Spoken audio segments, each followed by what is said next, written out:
Hello, Fuzzballs. Welcome back to Sydney's Manga Hoard. This is going to be my haul for May of 2024. So I'm going to be starting off with Kodansha. Let me flip these around so that I get these going in the correct order here. So, first of all, we've got something that's a legacy pickup, something that didn't come out this month. Something's Wrong with Us, Volume 15. Then we've got That Time I Got Reincarnated as a Slime, Volume 24. Next is That Time I Got Reincarnated as a Slime, Trinity and Tempest, Volume 8. Then we've got three more releases that didn't come out this month, but I picked them up regardless, and that's Tokyo Tarareba Girls, Volumes 7, 8, and 9, which completes the series. This is from the creator of Princess Jellyfish. Then we have Witch Hat Atelier, Volume 12. And next we have The Yearning Fox Lies in Wait. This is a one-shot. And then lastly for Kodansha, we have Go-Go Loser Ranger, Volume 10.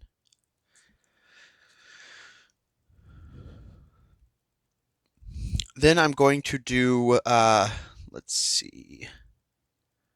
I'm going to do some one-offs. So starting with One Piece books, I have one volume, which is I Hear the Sunspot, Volume 3. This didn't come out this month, but I picked it up to, just catch up on things. Then from Inklore, we have their first, to my knowledge, their first manga, My Love Story with Yamada-kun at level 99. Sorry, at level 999. I'm getting that confused with another series I have that has 99 in the title. Then we have another debut publisher. Well, the publisher's not new, but the imprint is, and they haven't done manga before to my knowledge, which is Her Frankenstein, and this is by Smudge Publishing. Then we have one Dark Horse volume with Innocent Volume 2. I still haven't started reading this series. I want to, I just have other things that are kind of on my docket that I'm trying to catch up on first. Then lastly, for releases we only have one volume from, we have a release from Starfruit Books, which is When Pink Rain Falls 2. It doesn't say 2 on here anywhere. Make sure I actually grab the right one. Yeah, okay, this is the right one. It's just a cute, really short BL comic, doujinshi sort of thing. It's good. Anyways, next we have J Novel Club, where I have two releases, though technically one's J Novel Club, the other's J Novel Heart. This is an older release that we're just picking up this month, which is By the Grace of the Gods, the light novel, Volume 6. You can tell it's my partner's pickup because I never pick up light novels unless they're One Piece.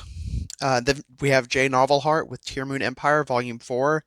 Probably the thinnest volume in this series so far. I'm hoping they don't stay this thin. Then we've got a couple Tokyo Pop with This Reincarnated Cross-Dressing Princess Won't Be Looking for a Fiancé. I almost went into reading log moment. Yeah, that's a Love, which is Tokyo Pop. And then we've got The Princess and the Villainess's Way, Volume 2. The previous book was a one-shot, by the way. Then we have Square Enix with a few releases, starting with first volume of Mobsters in Love, a BL comedy about two older men and relationships, which is really fun. Then we've got Smoking Behind the Supermarket with You, Volume 2. Then we have Mr. Villain's Day Off, Volume 4. Alright, and next I'm going to get into the Yin Press releases, starting with Oshinoko, Volume 6. Then Maiden of the Needle, Volume 3.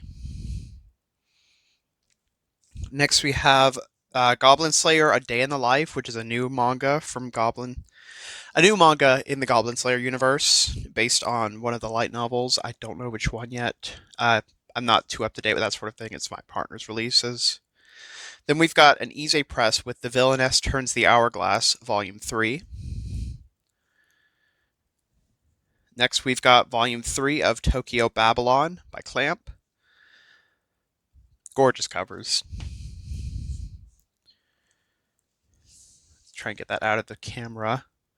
Next, we've got a debut volume from a debut Ise press release, which is Tied to You, Volume 1, a BL involving the Red Thread of Fate, and complicated relationship between, complicated love triangle involving somebody and two brothers. Well, it's not a love. I don't know how to explain it well. Anyways, then we have She Likes Gays But Not Me, Volume 1. Next, we have A Business Proposal, Volume 5. Up next is Bochi the Rock, Volume 3. Then we have Nina the Starry Bride, Volume 4. I'm reading this one at the moment. And next we have My Lovesick Life as a 90s Otaku, Volume 3. Then we have Magic Knight Ray Earth, Part 1, Volume 3. This is the final volume of Part 1 of Magic Knight Ray Earth. I'm going to assume that this is Kodansha. How did it get in here? Anyways, I'm going to assume that Kodansha is going to also do Part 2, which I think is also 3 volumes. Then we have the first volume of I See Your Face Turned Away, an interesting high school romance about a girl who is basically putting together like her friends in her mind, like wondering who would be good with whom, and then realizing she might have feelings for one of her friends. The cover looks gorgeous, and I'll talk more about it when I actually, I'll talk more about it later this month. I think I did read it in May. Then we've got another gorgeous cover with Gazing at the Star Next Door, Volume 2. And lastly, for Yin Press, actually, those last 3 were Kodansha. I really don't know how things got mixed up that badly. Yeah, because after A Business Proposal, it was all Kodansha, and then this last volume, Gachi Akuda Volume 2, was also Kodansha. So I guess I'm just very unorganized today. But if you watch the channel long enough, you'll see that I'm a very unorganized person. Anyways, next we're going to jump into Viz with Yakitake Japan Volume 3, an older release we picked up this month, because it was cheap. Then we've got Sakura Saku, Volume 3. I gotta say, I'm not a huge fan of the way her lips are drawn here. The gloss feels a little odd. Really pretty covers regardless, though. Then we have Sakamoto Days, Volume 12. And next is another volume we picked up because we found a deal, which is Persona 5, Volume 10. Then we have My Special One, Volume 6. And then there is My Hero Academia, Volume 38. Next is Like a Butterfly, Volume 6. Then we have Kaiju number 8, Volume 10. Next is In the Name of the Mermaid Princess, Volume 2. Then we have Helk, Volume 9. I think there's only a few volumes left in this series. I don't know if we're going to get the sequel or not. I guess it depends on how well Helk sells. Then we have another series that I picked up multiple volumes of to try and catch up on this month, which was Given, where I picked up volumes 6, 7, and 8. And now I am up to date until the final volume, Volume 9, comes out in the US. And then I will be done with the Given series. I almost picked up Lynx today, which is by the same author, but it was a little over the price that I wanted to pay for it. Next we have Dark Gathering, Volume 7. Then we have Blue Box, Volume 10, with its gorgeous art and gorgeous covers. Next we have the first volume of Hirayasumi. Hideasumi. This is a sort of slice of life, there's a little bit of drama in it. Mostly slice of life about a boy who inherits a house from a old woman that he was very close to. He was the only person she really talked to and spent time with, and she didn't really have any family of her own. So he ended up inheriting the house from her. So he's living at this house, living a carefree life while his sister is trying to go to college and living with him. It's a very interesting slice of life so far, and we did just get announced recently that another one of Keigo Shinzo, the author of this book series, is getting licensed over here as well. Next we have Heart Gear Volume 4. I might actually give this a fighting chance. I looked through a couple pages and it didn't seem like my vibe because it's mecha sort of stuff, and I'm not generally mecha, but I might try it, who knows. Then we've got Trojan X Volume 6. Say what you want about Sui Yoshida, but they know how to make really gorgeous covers and have a really pretty art. Next we have JoJo's Bizarre Adventure Part 6, Volume 4.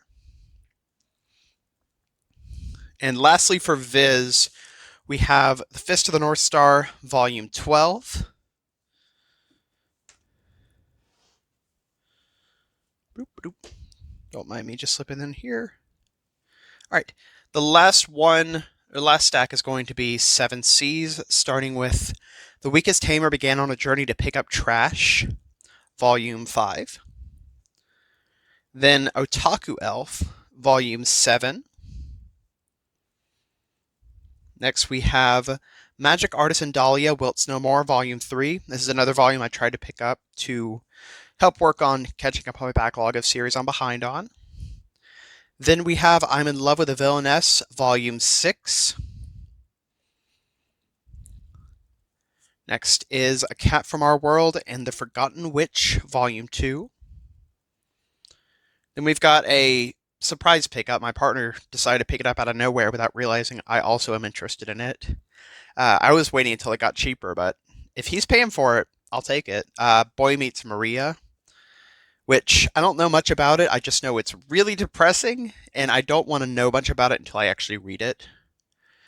Next we have Black Knight Parade, Volume 3. Then we have 2.5 Dimensional Seduction, Volume 10.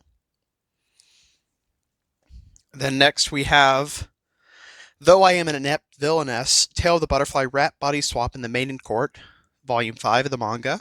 We just started a brand new arc in this volume. Then we have another debut volume of My Sister Took My Fiancé and Now I'm Being Courted by a Beastly Prince. The synopsis of it's basically in the title.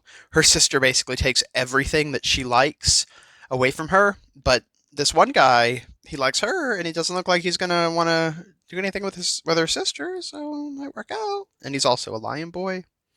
You'll have to read it to really get what I mean by that. I'm not really sure how to explain it. I mean, his name is literally Leonhardt, like the most lion name you can have. Then we have My Androgynous Boyfriend, Volume 4. This is ending in the next volume. Next, we have a debut volume by Pandania. This is, I think at this point they literally have one series that isn't licensed over here. Because currently, Monster Cats is their latest series that got licensed. Later in the year, we're going to have Cthulhu Cats. We've already had Yokai Cats, and we've already had Evil Secret Society of Cats. Like, it's crazy how much of a chokehold Pandania has on the market. But the gist of this is just cute slice of life, 4-coma, full color, with different cats that are representative of different monsters. Then we have one more volume that we're picking up to try and help catch up on older releases, which is Manly Appetite, Minagishi Loves Otsu, Volume 3.